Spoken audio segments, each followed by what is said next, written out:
So in the beginning, we just summarize the results of the competition and select teams which should present the approaches. If they want some credits from Rowan Science, if not, then it's not necessary. Maybe you use some top secret technology. Who knows? Who knows?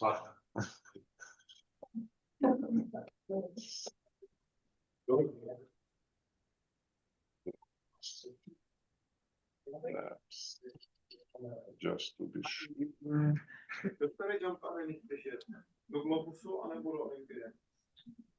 Karel, we are hearing you, so you can disable microphone.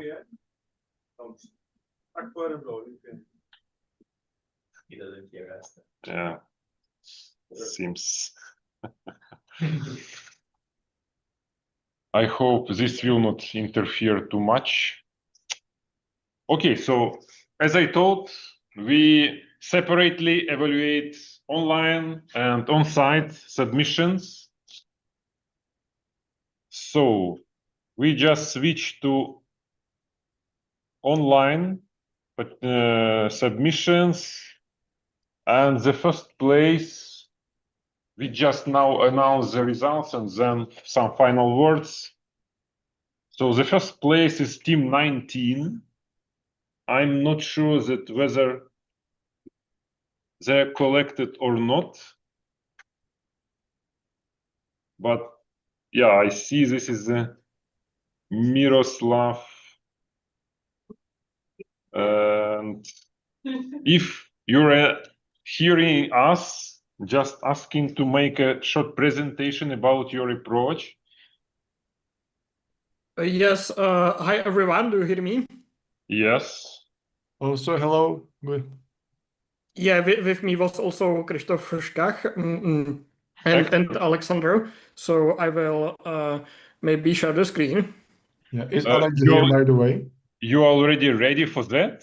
Because we usually organize in this way that presentations will give something like 15 minutes to prepare for on-site and online participants, and then we will connect again and you will present everybody at once.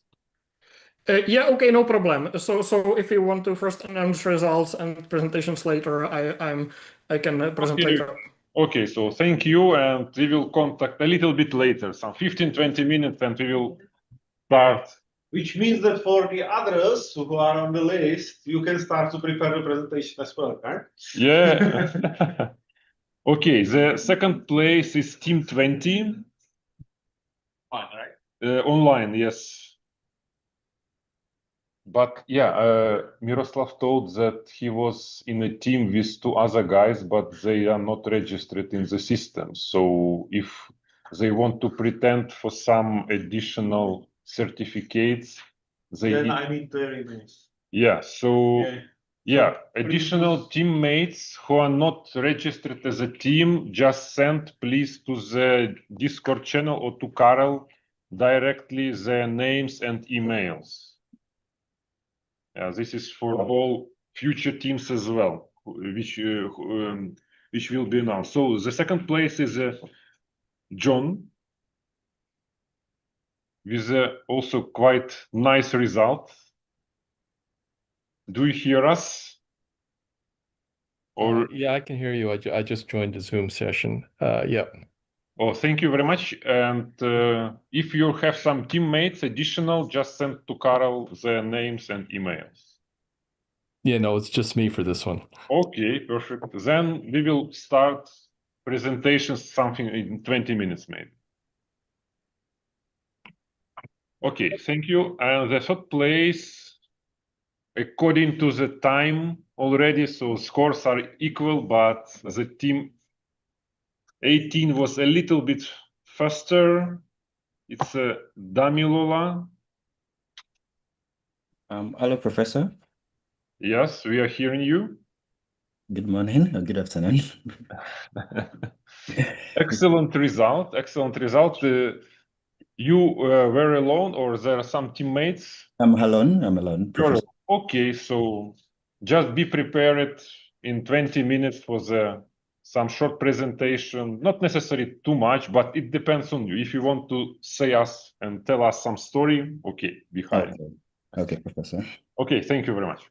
So, And now the on-site participants. So the first place is team number 4. It's just in the team number 4 from Leipzig, yeah, from the last row, yeah, or team number 4. Where is team? Yeah, this is our winners. On-site winners. Okay, you are all registered. I will send Karel your contacts to be included to the certificates. Then the second place is team number 47. Yeah, Emmanouil, Valerij, and Artem. So the second place. And the third place is team number 35. It's Aleksandra. Perfect. So we are asking you to start thinking and preparing just 1-2 slides about your approach, maybe multiple approaches you tried, and the winning one. And we would also like to, yeah, you can send us slide and we can show these slides. Will it be for all participants? Even the online ones? Yeah, it would be good also for online participants to send us these presentations, these 1-2 slides to have for history. So good.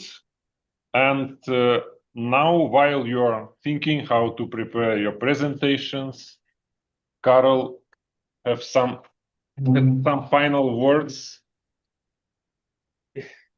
And you can sign up all of those. Yeah, I will sign them. Yeah.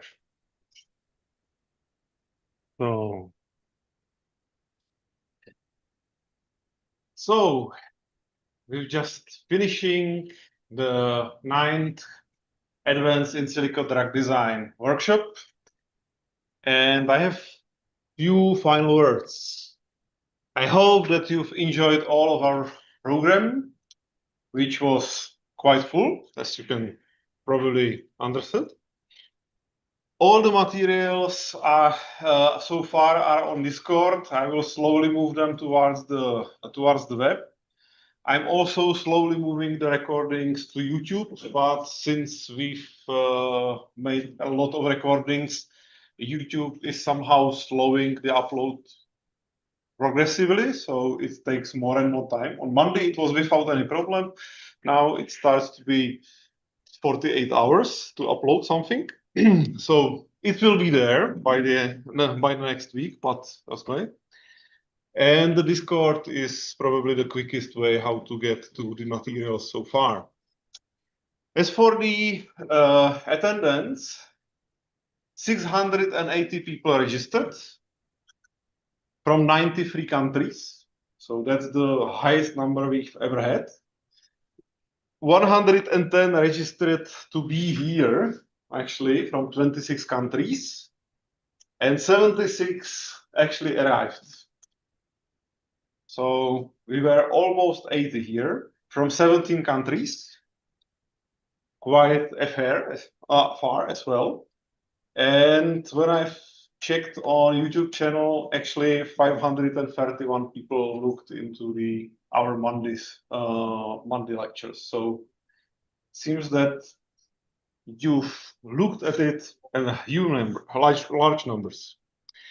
And we have to finalize with some recollections about the videos. So I've set up the Discord channel for recollections where you can put your photos and stuff as well.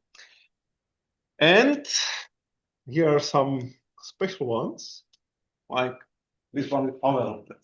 That's my favorite, I would say. And the last thing, we need to thank our sponsors,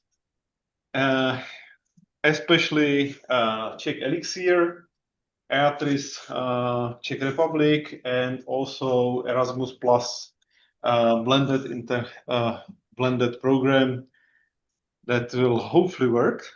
And also our departments, mine Department of Physical Chemistry, and Pavel's Institute of Molecular and Translational Medicine at the Faculty of Medicine. And also we have to thank a lot to Roman that they will provide the accounts to Rowan, to the winners, and also to the CZ Open Screen that they will actually test those compounds you've selected so nicely. So, and with that, thank you, safe trip home, and come next time.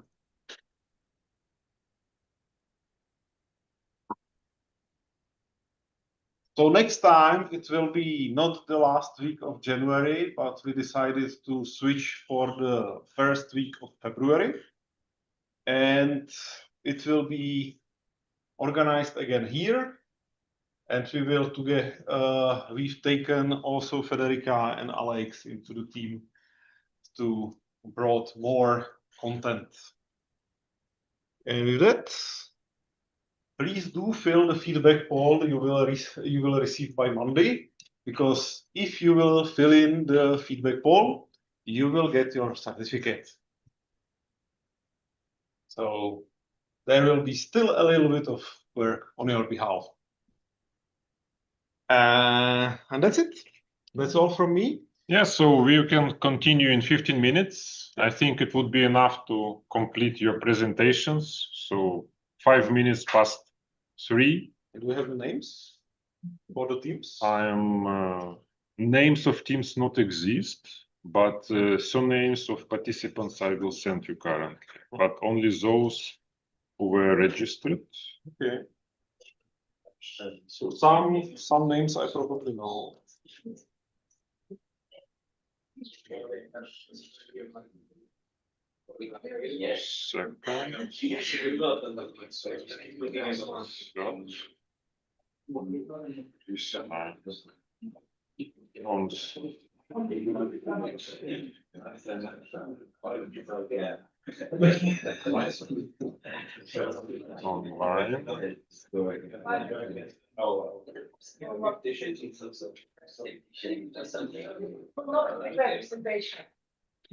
Then you are okay. If you're not preparing, then we cannot grant you the certificate and all other stuff. So that's up to you.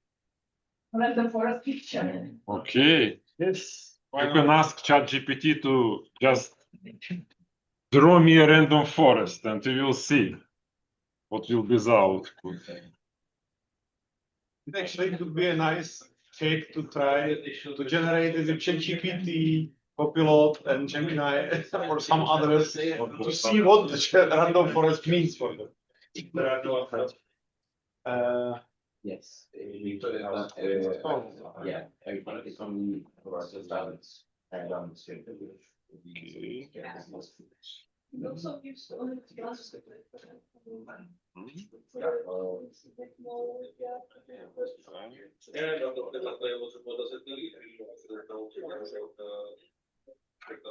Well, I used everything though, and then it tested on the front. So I think, I think like some like this are more like it's always large check out. So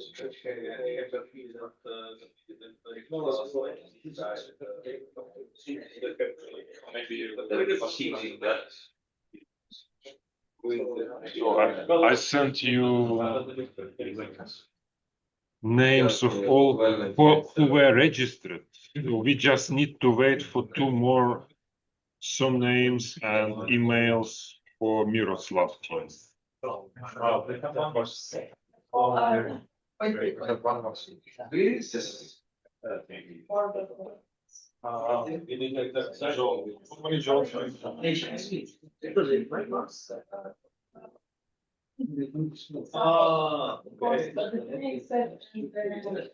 Proudfoot?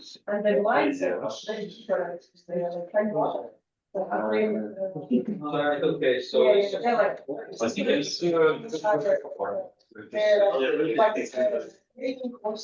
Necessary here is.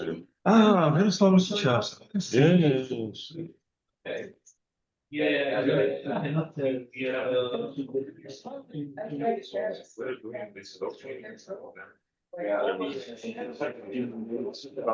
No, so we will wait for them. These are online part. And for on-site part.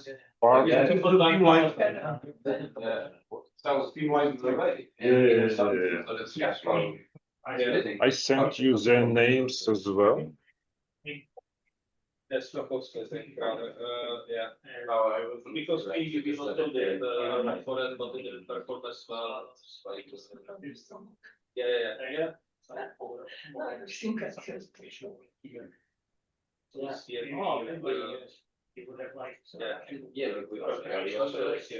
And then we had very good like AMC from the modeling or the faults. Yeah. Here you can look. It will be more convenient. Yeah. This one, Team 4. So like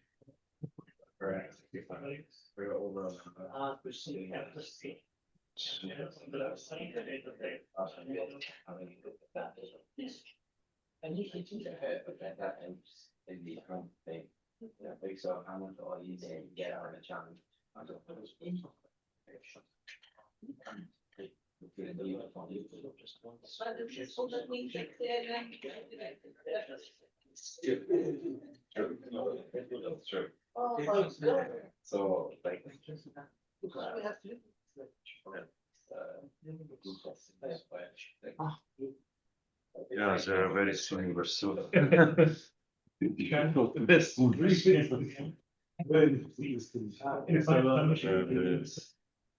37 is Emmanouil, Valerij.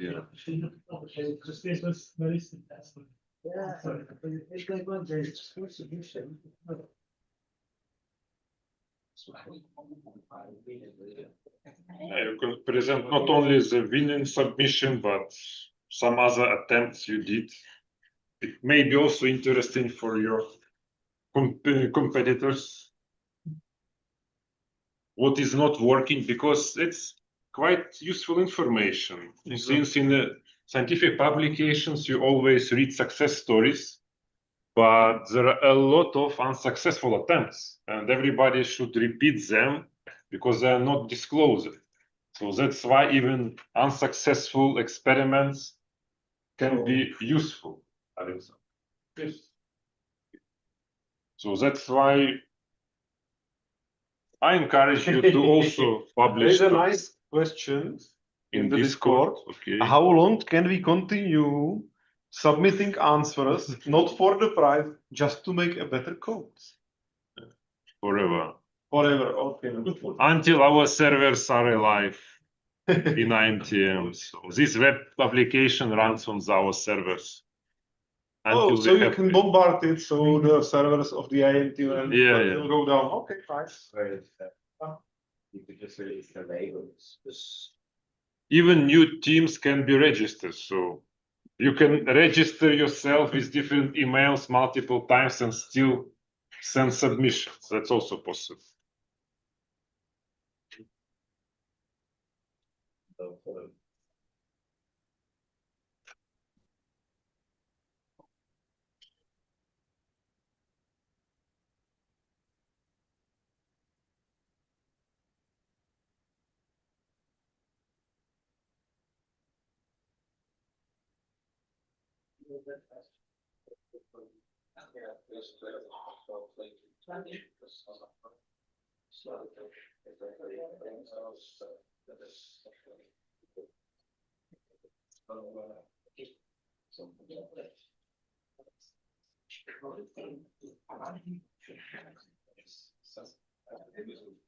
Sorry, can be a few slides, not a lot. Can be few, can be 10. This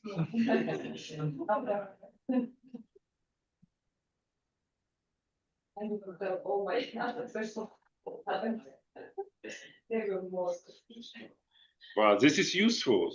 Unsuccessful attempts are useful. Why you didn't invite all of us? In this case, yeah, we need to organize a separate workshop The unsuccessful way how to. because unsuccessful attempts are much more frequent.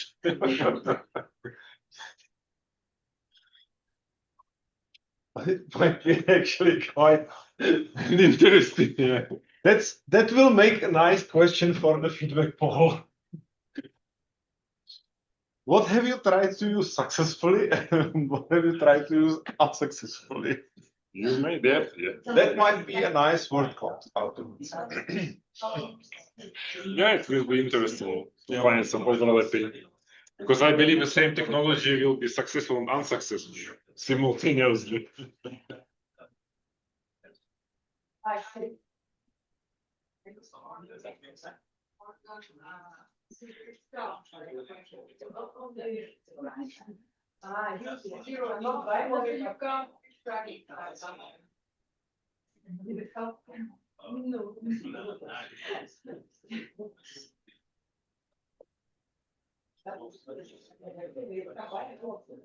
Something like 5 minutes more. Okay, and we will start. Well, in the meantime, we can basically have over. Alright, I will scan them. Yeah. Awesome.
Thank you. No, it's okay. Absolutely okay. Thank you. Goodbye. Bye. Bye.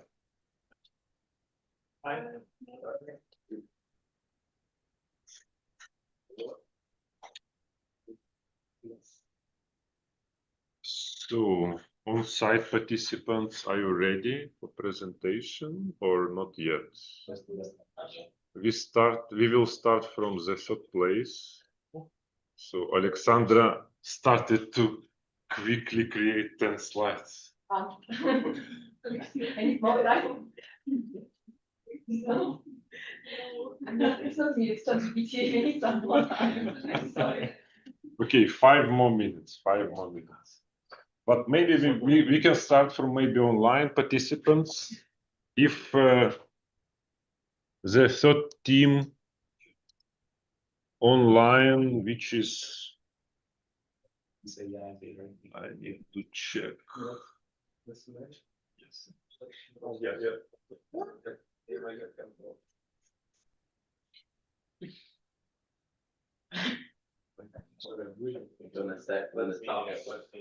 So if Damilola is ready to present and all other online participants are ready to present, we can start from you.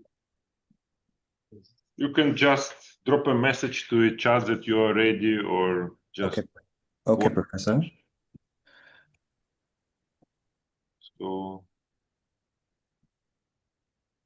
Okay, then we can start from online participants. You should be able to share. If you will share the screen, try to share the screen, and I will it will be automatically stop sharing. Try to share your screen, and we can.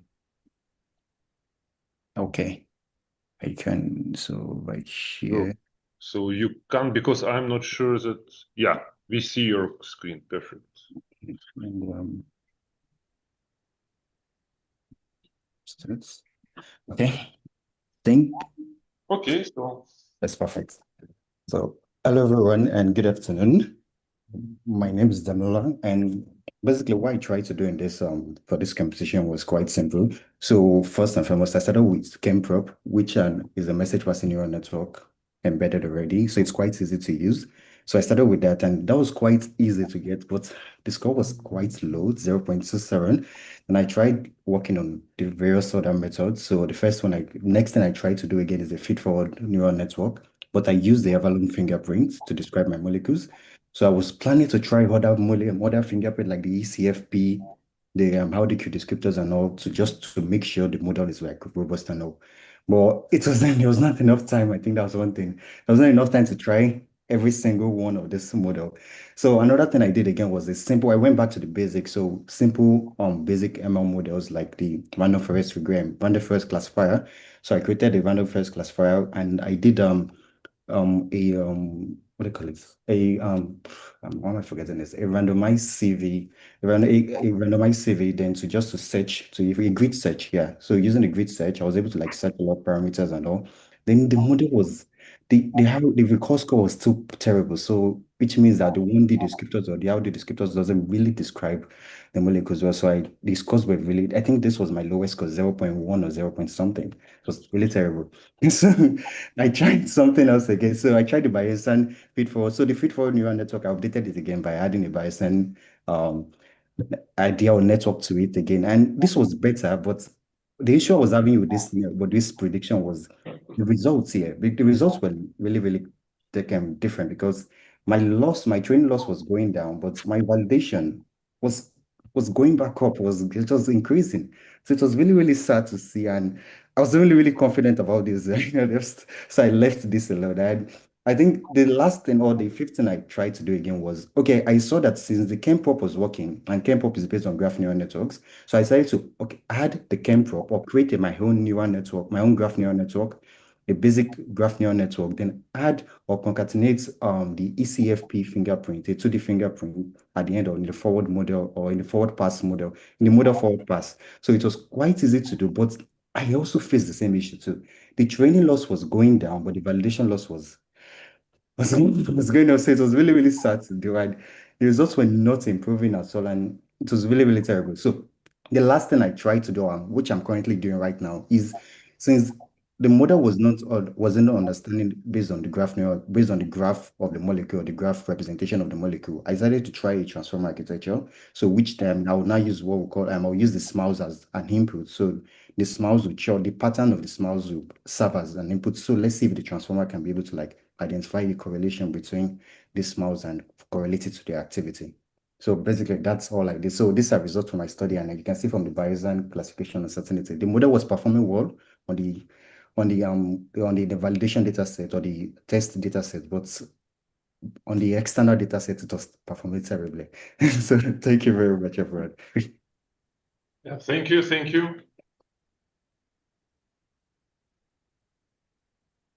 Maybe some questions from the audience. No questions. There is a question in chat. Maybe let's check if contacts. Yeah. So yeah, just add those ones.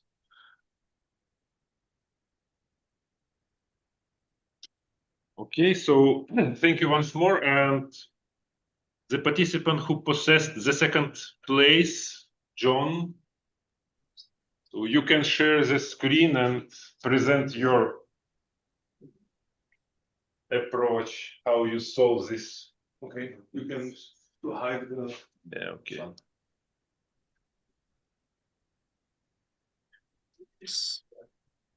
We are hearing you. Yeah, I'm just trying to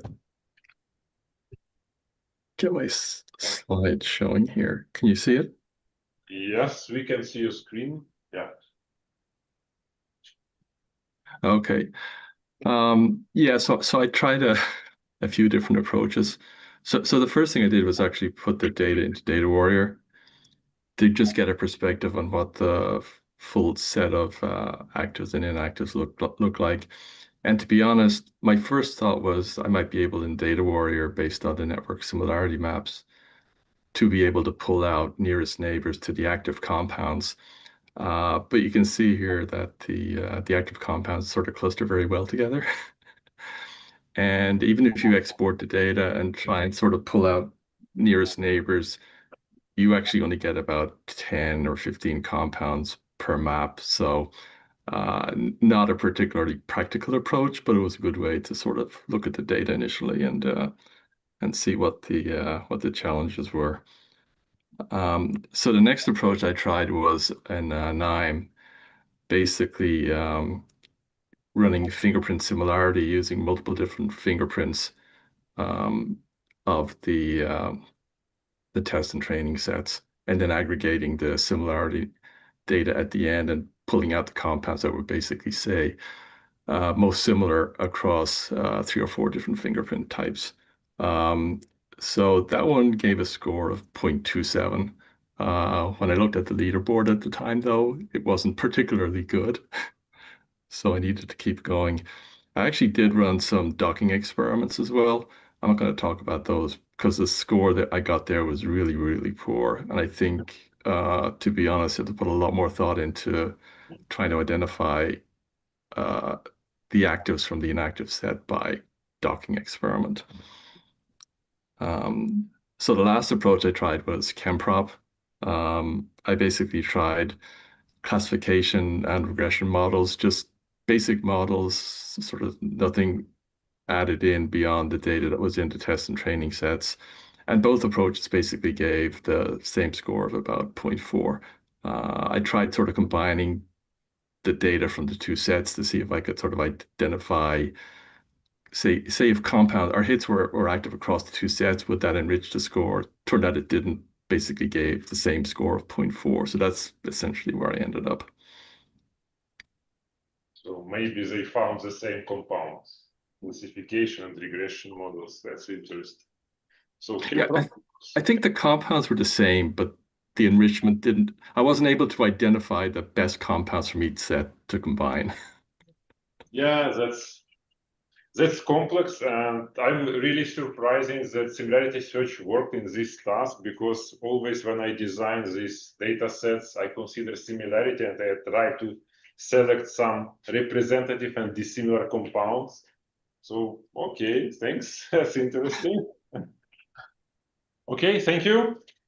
Thanks. And just one last thing. Thanks for the great workshop. I wasn't able to attend everything, but the fact that you guys put the videos up online as well is really, really good. Thanks very much for that. Thank you very much. Thank you. So, and the winners. Question, Professor? Yeah. Okay, I want to ask John, how long did it run your ChemProp model, the epochs? Oh, I run the models on a local computer. It has a GPU. Okay. So I ran 500 epochs to basically to generate a model only took about 10 minutes, 15 minutes. Okay. But it turned out actually that if you look at the sort of checkpoint models, that the last model isn't necessarily always the best one. So you have to go back into the model folder and pick the best one. And for the ones I ran, it turned out that the very early models were actually usually the best. So it probably didn't even need that much time. Oh, I think so. I think I saw, because I ran just 100 epochs alone. I ran just 100 epochs alone. So I felt maybe that was one of the reasons. I think I'm going to improve that. Okay, thank you. And we can switch to the winners of the online category and of the whole workshop. So the highest score achieved by the team of Miroslav. So could you please share your screen and present? Sure. Hello, everyone. My name is Miroslav Lžičař, and I'm the CTO from DeepMedChem. And with me in the team was as well our chemical informatician Aleksandra Korolyov and medicinal chemist Kryštof Škach. Hello.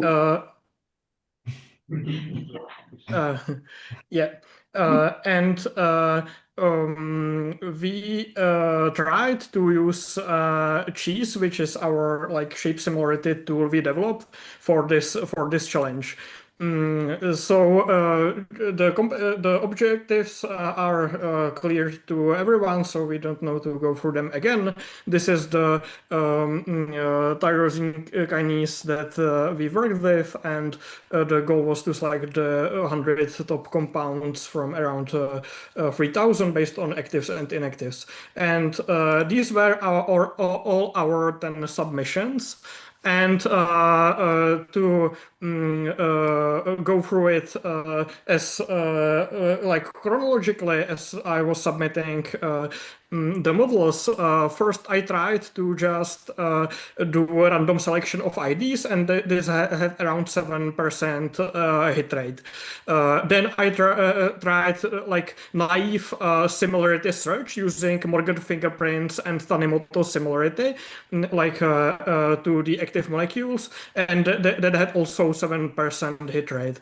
And then when I tried cheese embeddings, specifically these ESP sim are electrostatic and shape sim are shape similarity embeddings, they worked quite well. ESP sim had a 0.4, which is 40%, and cheese shape similarity alone had 53%, which is already higher than all other teams. And then the best submission, the last one we submitted, was a combination combination of this cheese shape similarity embeddings and LGBM like gradient boosted trees model. So and that had like a 67% hit rate, which is quite incredible. So this is the comparison of the like last three models which played the role. So the cheese alone 53%, LGBM alone 43%, and the combination had 67%. And so what is cheese?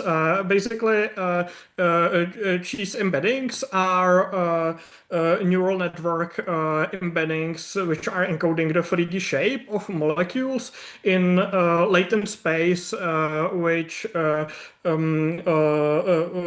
the Euclidean distances of the vectors are isometric to the original shape similarities.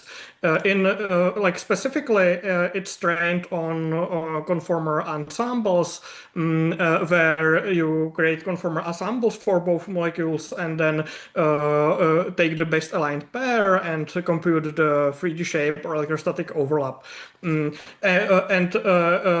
While this is like computationally expensive, it was needed to do only through training, and since the model is already trained, the final like the embedding computation and for the submission took just less than a minute. So it's then super fast. And you can also like go to cheese.deepmedchem.com and use it, and it's publicly for free, and you can search in enamine, zinc, and other space and all other like major vendor databases. So that's just for some introduction, and then the specific scoring. So I actually didn't use Euclidean distance of the embeddings. I used cosine similarity, and I specifically took the mean similarity to all the active molecules. So for every molecule from the blind set, all similarities were computed to the actives from Campbell, and then the mean was taken. And this is something we already like tested, for instance, on lit PCBA benchmark, where it had like quite competitive accuracies over fingerprints or other other ligand-oriented methods. Here is the latent space just to visualize what's going on here. So this is T-SNE dimensionality reduction with just Morgan fingerprints, and here we can see in red are the actives from Campbell, in blue are inactives from Campbell, gray are that's the blind set you are selecting from, and green ones are those hits selected by cheese shape similarity. And here we can see that in this fingerprint-based latent space, it picks even molecules which look like out of distribution or far apart from the actives or inactives, like here or even here. So it's a kind of and here is another latent space. This time it's dimensional direction of the cheese shape similarity embeddings themselves, and here we can see that in the cheese embedding space, the actives and the blind set predicted actives are like quite close together. So in contrast, there is a big like cloud of these blind set molecules which are probably shaped dissimilar to those actives or inactives. So here we can see clearly that the shape similarity might play like big role here. And that it's kind of finds what fingerprints miss. And here is the final combination where it's the cheese combined with the gradient boosted trees, and we can see that here there's even more of those green picks or hits which seem out of distribution in the similarity latent space, but with combination of boosted trees they are picked as well. So that's some like hypothesis why this approach works. some details for the ML-based model. It was light GBM binary classifier on the fingerprints. It had like quite high 0.885 ROC-AUC score. And here is a Venn diagram how we did the ensemble. So we had some model like pure cheese-shape similarity and the pure LGBM or these boosted trees. And we did a weighted ensemble so that cheese scores, yeah, this is actually should be reversed. Cheese scores were 55 and LGBM 43 based on their actual like individual performance in the submission. And this is the final like consensus. You can see it has like most molecules from cheese, most some from LGBM, and some unique based on a combination of both. This ensembling is interesting because when we just did an ensemble of cheese shape similarity and electrostatic similarity, because also the electrostatic was very good, it had 0.4, like 40% hit rate, it actually was a bit worse, but ensemble of cheese shape sim and this LGPM had like this 60 event, like so there's like a huge benefit of doing this ensemble. And here are some of the top hits that were selected, and they included LGBM and cheese shape similarity predictions. And yeah, you can see that there are some repeating chemotypes. However, also yeah, the shape similarity, if you imagine it in 3D, it will be like clear with a few exceptions. And we also tried docking using Glide, using on the target. And maybe Kryštof can talk about it a bit. Actually, the docking itself got 0% hit rate, so it was quite surprising that docking didn't perform well, and we have some hypotheses on it. So Kryštof.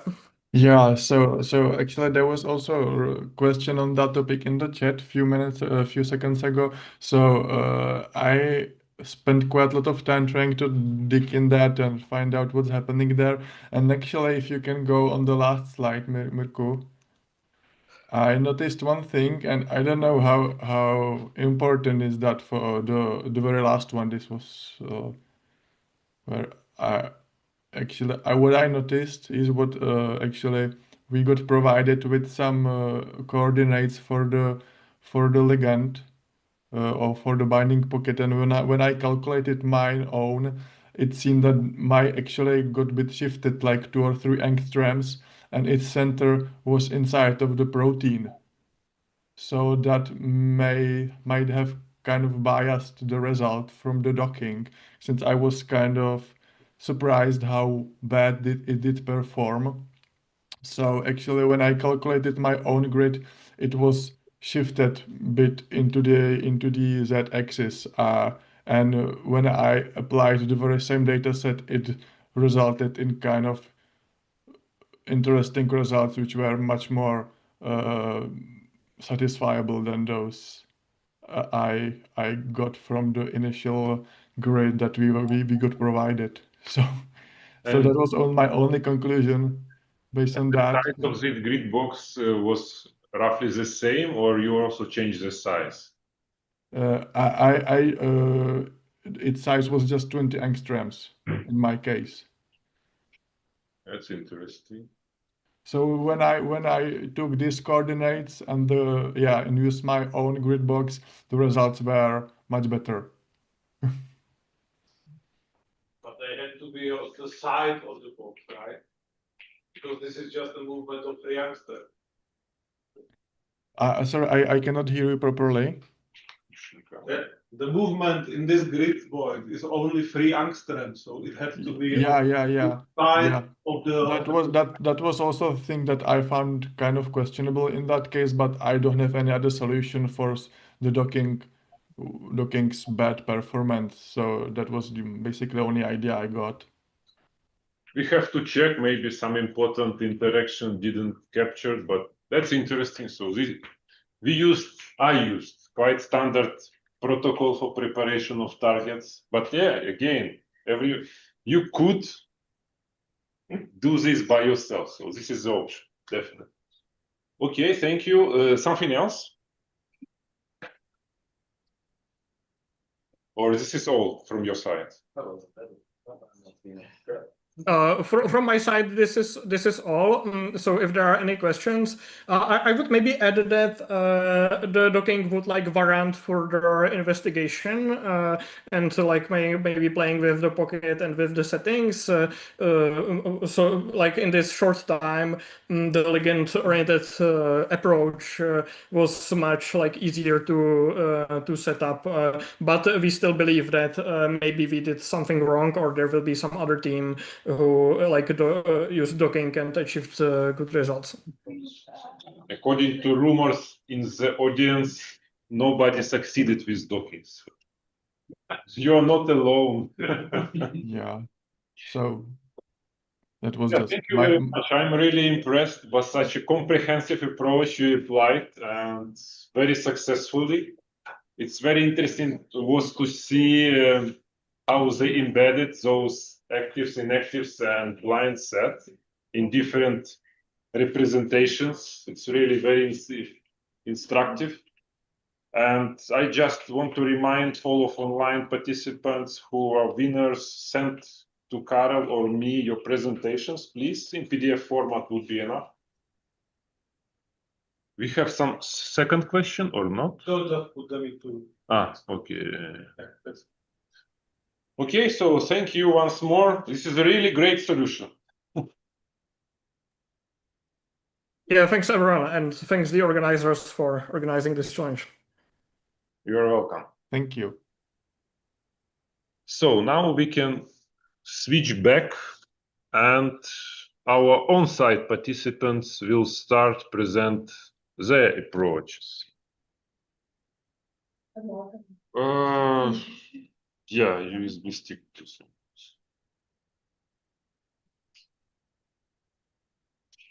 Please use your USB stick, and then you can send us or keep these presentations on the computer.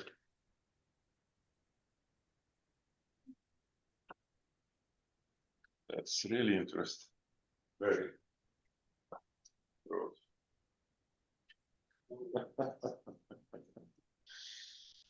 Yeah.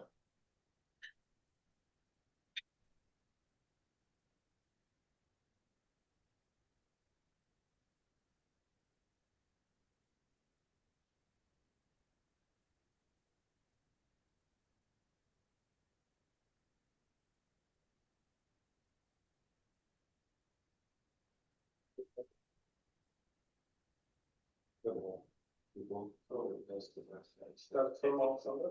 Yes.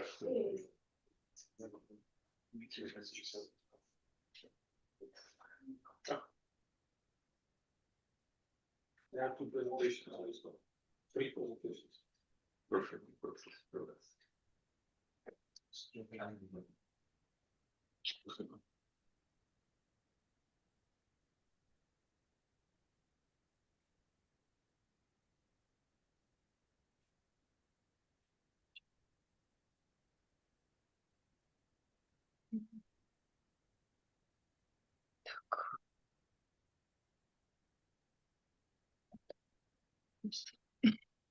I reckon it would doesn't fancy my presentation.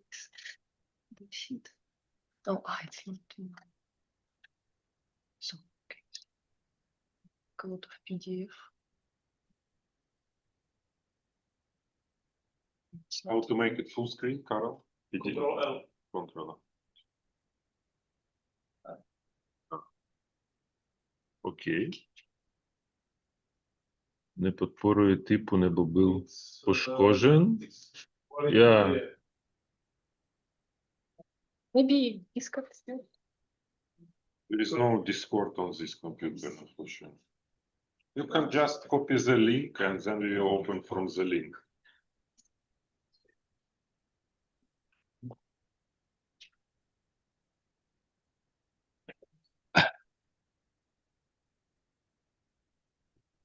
This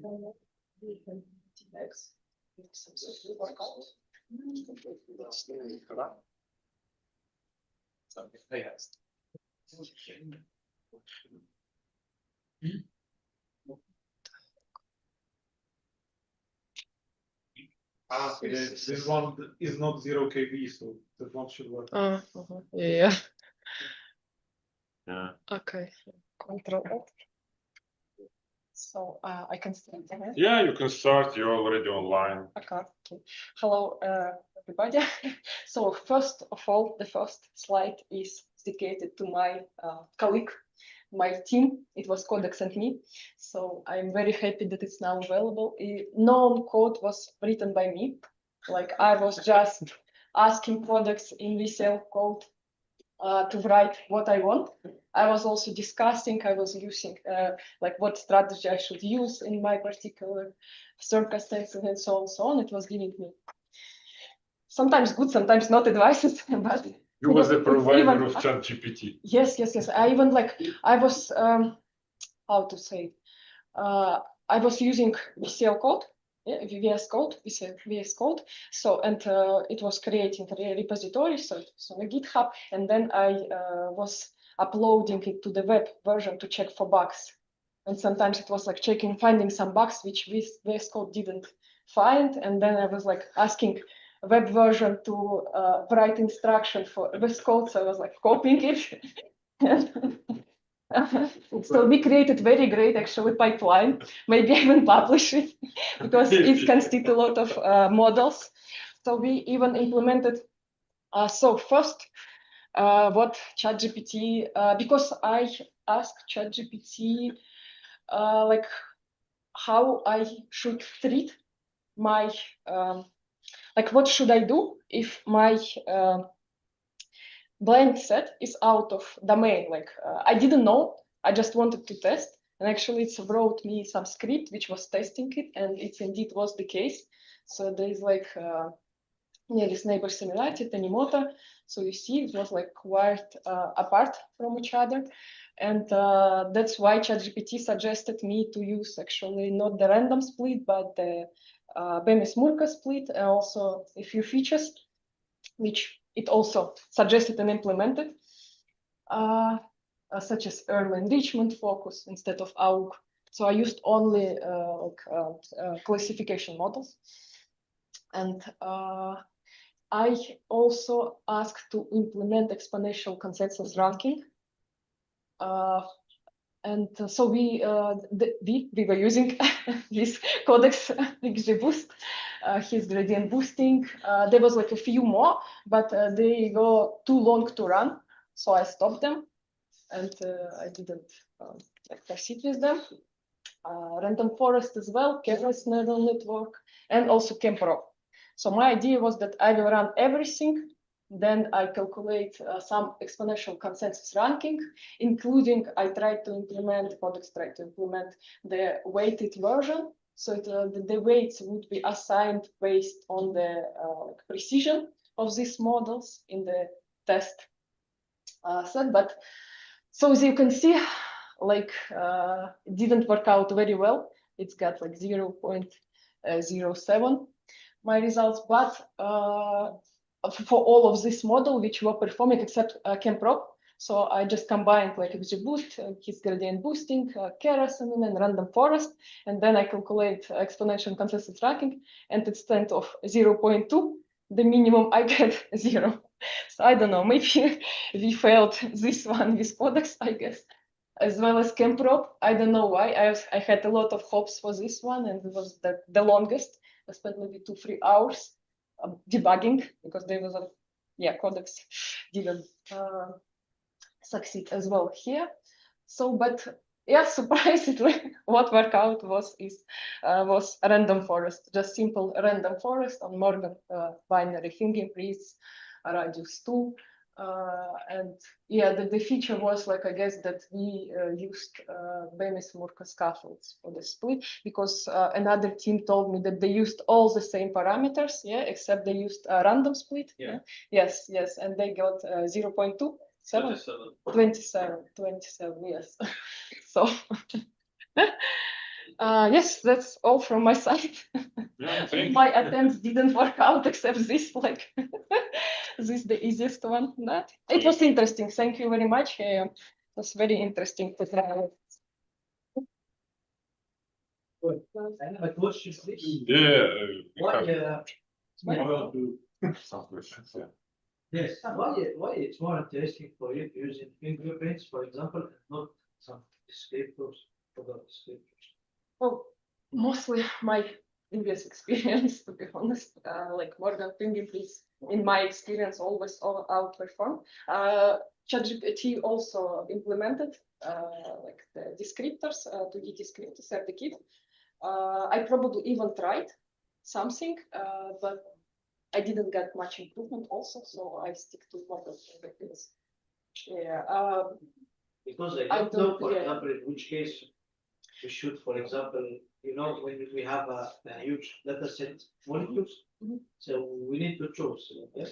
We need to give, Could be for example, potential. fingerprints or descriptors, but in which case we Yeah, it could be potentially that the lines at the training field will be separate from each other. So like physical chemically, they probably like couldn't describe, you know, with your training set, couldn't describe the blind set. But yeah, if the chemical space still different between blind test and your molecules for the training. For me, it's more logical to use not fingerprints or descriptors, no? Or just use the both and select this. Yeah, again, when you talk about out of distribution, they can be also out of distribution in the descriptor space as well. So you Yes. need you just need to compare and select the most relevant representation.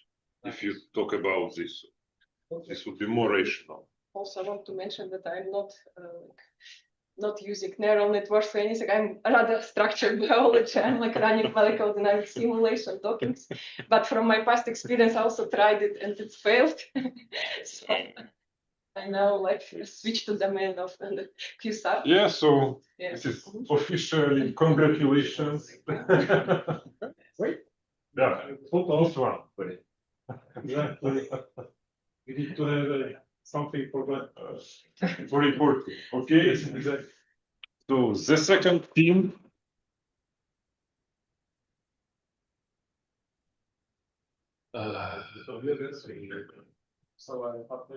No, it doesn't work because here is no Discord on this computer, so that's why.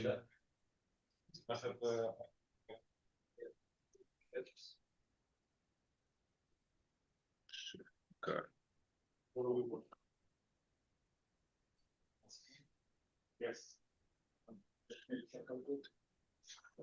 What is USB-A? So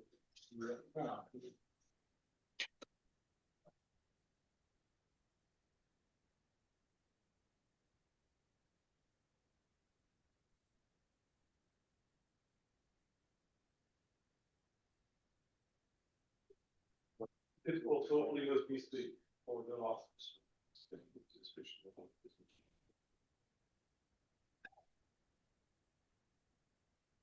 What's the question in the chat?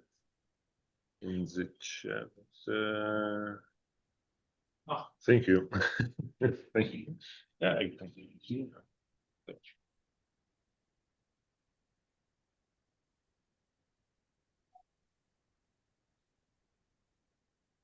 Close this window.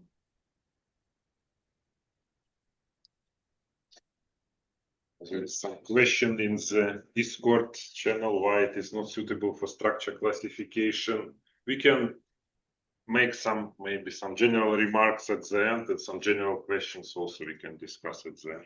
Maybe some of participants also have some opinions on this question. Yeah, you can close this channel. Yeah. Oh, okay, perfect.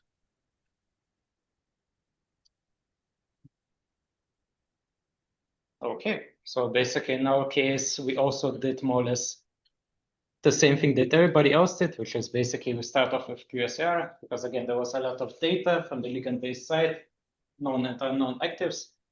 actives and inactives. So basically, we also had the idea that we start with QSAR. For that, we use more or less Vim's crypto notebook, and basically had also the HBM there, and basically the random forest. So we use classifiers to classify if it's active and inactive. We also basically tried out Morgan and Mordred, so that Morgan performed a little bit better with the AOC and basically used that one. We had the idea to use also Camprop and specifically then Chameleon because we thought that it would be pre-trained, but we actually didn't have time in the end to use it. So basically we started doing that with the max 50 epochs, but in the end we only had time to basically test those two. And as you see, basically the accuracy was in all of them quite similar. So we thought, okay, we're going to use those two because that takes quite a long time. So we're going to use hyperparameter optimization with the different parameters there and basically do the consensus classification in the sense that basically if HBM and random forest says that the molecule is active, then we're going to basically use those ones. With that approach, it gave us 167 compounds that it thought that would be active, and basically to see how it performs, we just took the first 100 ones and threw them in, and you see it gave us 0.33. So basically then what we did was that we used the 167 compounds, we docked them and selected the best 100 compounds according to the docking score. Somehow we again got 0.33. Then we basically thought that we were going to retrain the HBM and random forest, basically use for the Morgan fingerprints now a different amount of bits and a different radius to see basically if something changes. So it gave us then also, I think in that case, 179 compounds. We again threw in the first 100, we again got 0.33, which was kind of quite strange that we got the same number always, every time. And basically then finally we thought, okay, we have now 167 compounds or 179 compounds. We need to kind of cut them down because taking just the first 100 doesn't really work. So we basically in the end then just took the structure-based pharmacophore of the compound that we had and then said, okay, now basically use that one and find compounds that would have a similar pharmacophore. Because there were no compounds that would have the same amount of features, we basically started increasing the features in the sense that it's like, okay, say that it should be quite similar so that if it doesn't have 2 or 3 of the features, then it's also fine. Then we got out of this 116 compounds that were basically having quite similar features, and we took basically the top 100, which gave us a score of 0.4.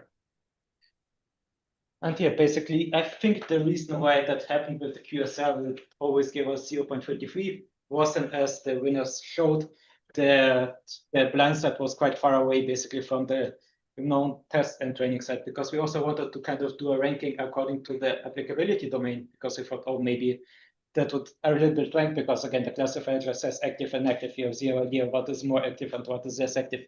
But we didn't have time to do that, and basically maybe if we would have seen that they are quite far away, we would have then gone more in the direction of Mordred, which basically is something that you mentioned, because again, we also thought Morgan is quite reasonable because it showed a better accuracy, but basically with the known and with basically the training and test set being quite similar, it makes it reason why it shows that it's quite good and has a quite high accuracy, and then basically in the blind set that is quite far away chemically, it then basically gives you worse results.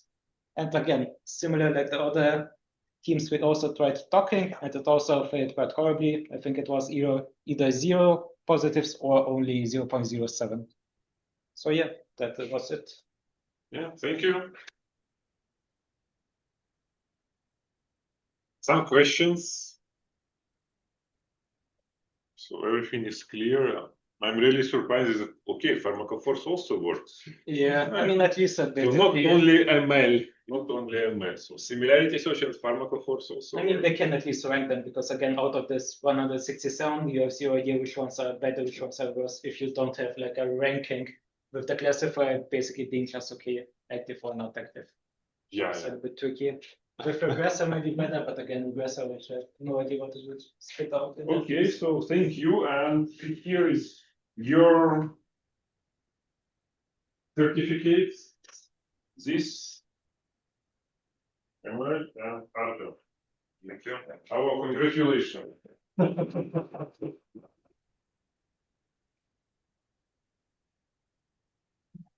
Thank you. Thank you. Okay, and the last team winning in the on-site category is from Leipzig. Please Pham to present your approach.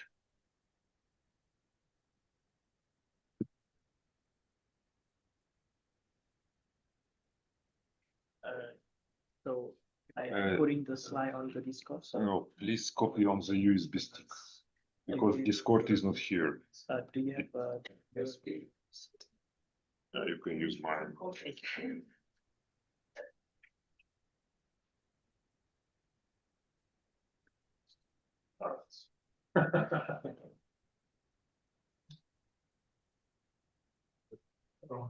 Successful really meaningless. I still some of it. I also saw that.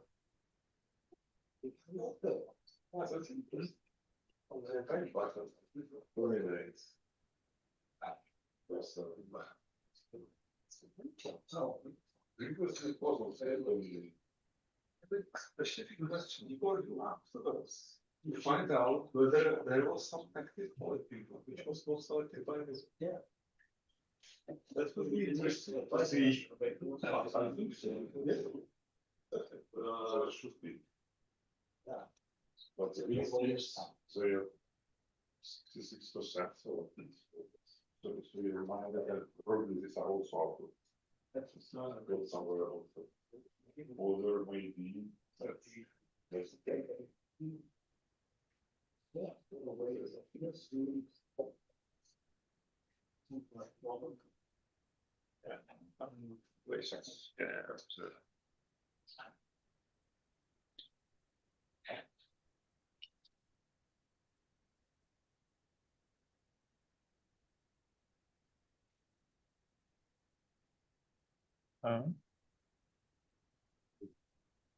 This one, right?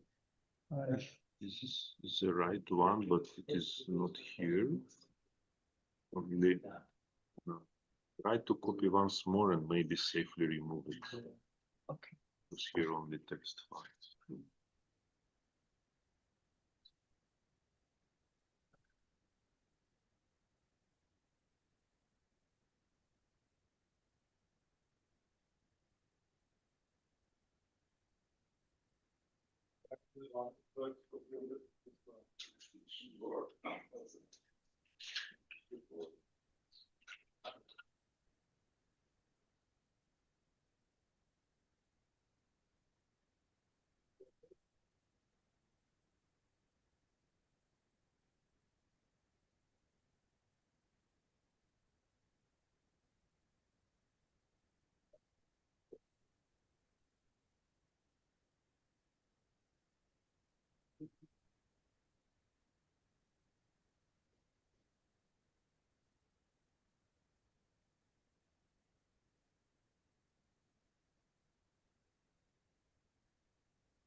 Please. Yeah, Yeah. here. Great.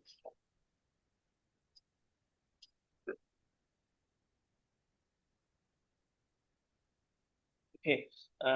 So hello everyone. We are team 4 with 3 members.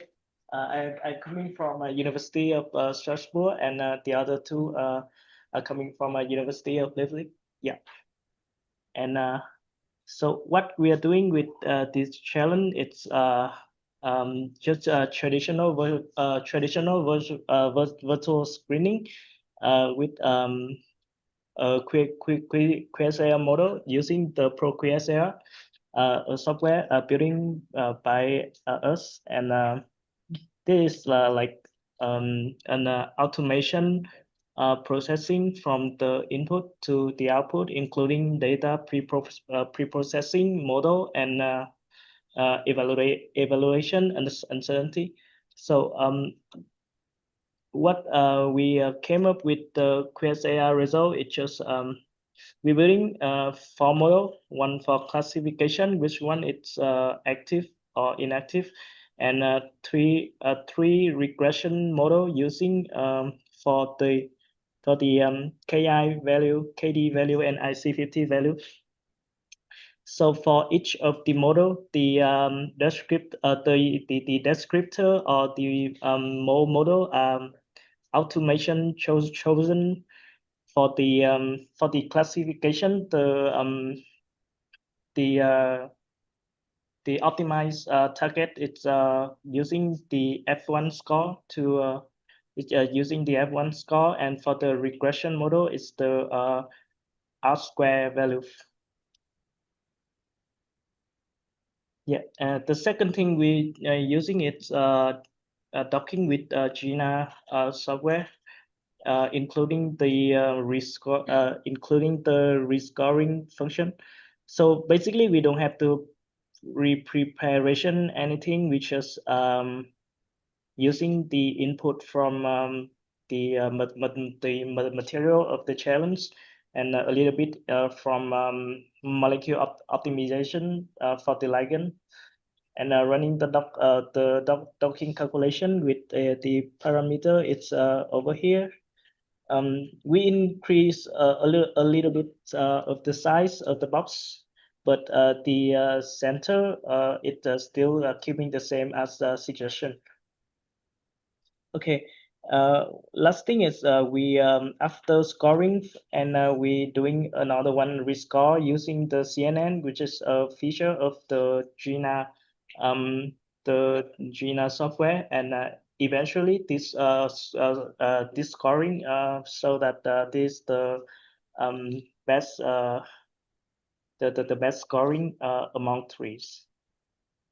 So this is the result of docking. First, the first thing on the left, we doing a retrospective control model based on the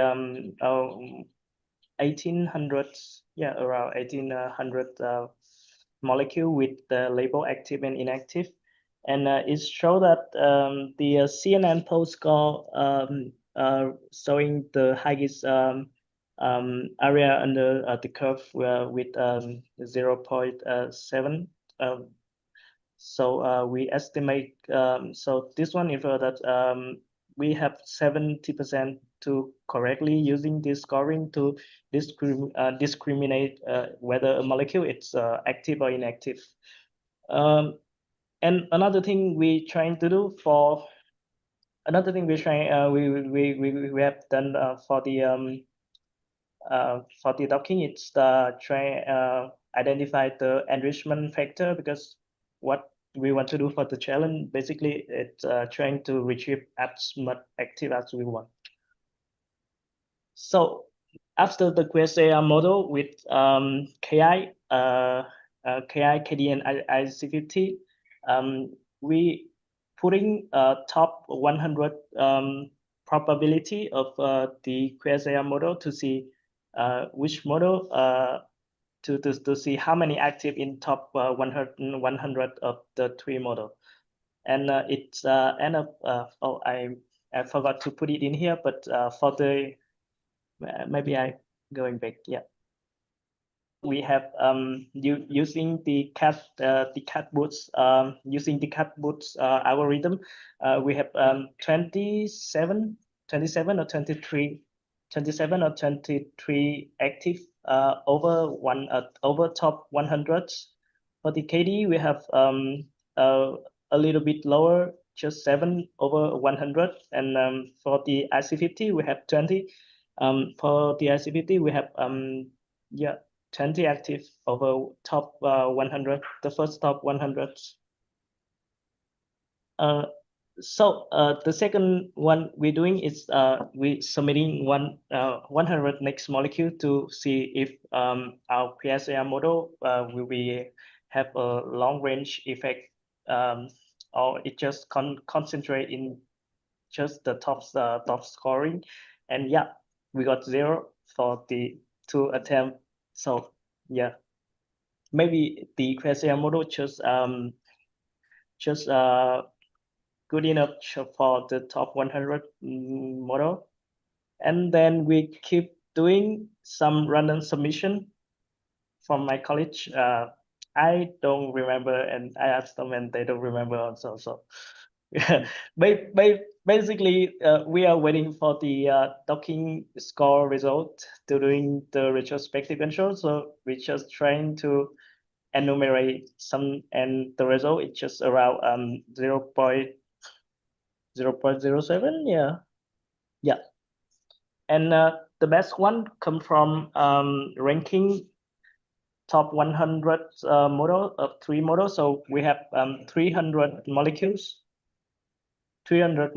that covering 27 plus 22, 27 plus 20 plus 13. So we have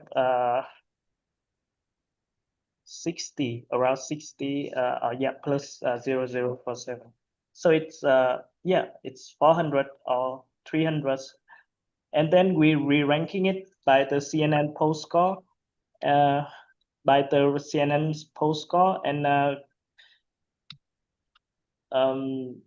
we ranking it by the CNN post score because we have 27. So for example, if in the QSAR model we have 27 molecule, and the estimation probability of the docking model it's 0.7. So we using 27 divided by 0.7 to get we pick 35 molecule from 100 molecule, and we expect we can cover 27 molecule. Yeah, and it ends up with 47 over 107 is our final result.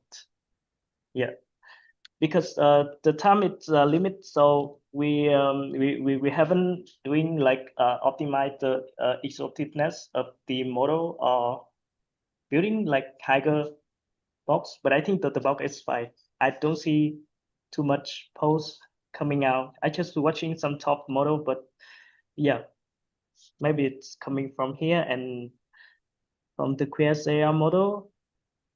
I think that's all we can do with just traditional virtual screening, because the docking model take too much time, so we don't have the time to doing pharmacophore. But I think if we including the pharmacophore, the result can be better. But 67 is still the best one for the analyzer. Yeah, that's all. Thank you. Thank you. So even docking can contribute. Finally. So we find in which settings it may contribute. So this one is docking with deep learning rescoring itself. And did you use our computers or some external clusters, because this docking is pretty much computationally expensive? We're using external computer from our lab because it's already setting, so we do it definitely. faster. It's not cheating, so it was allowed. Yeah, it's normal. Okay. Some other questions from the audience, from online, maybe audience. Discord? From Discord, no, just the question regarding the why structure-based is so bad. So it is not so bad.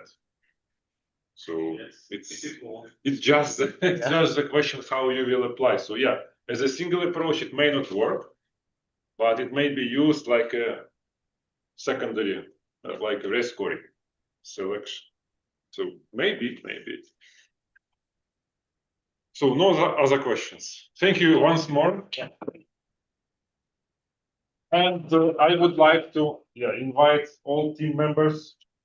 So we can have I'm afraid that I will be mistakenly pronounce your names. So please choose. Yeah. So please choose yours. Yeah. You can interchange the director.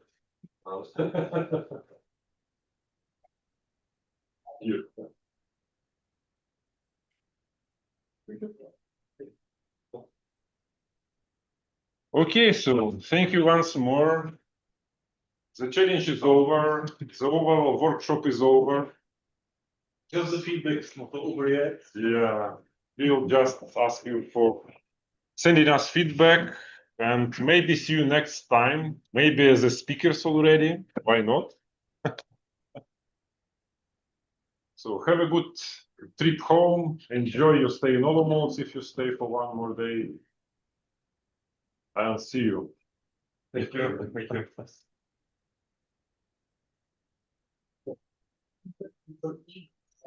Why are the scores sort of quantized? It's quite easy because the number of active compounds is very small. So they were definitely less than 100. So that's why you have a step in scoring. So one molecule is already something like maybe 3 or 6. Something like 3%. Yeah, so that's why the quantized. Okay, so we can stop Yes. the online. So thank you for participation. Yeah. Thank you. Bye. And increase the number of features that we will need so that you have the option to say, Thank you. okay, all the functions before, except what. So basically, that is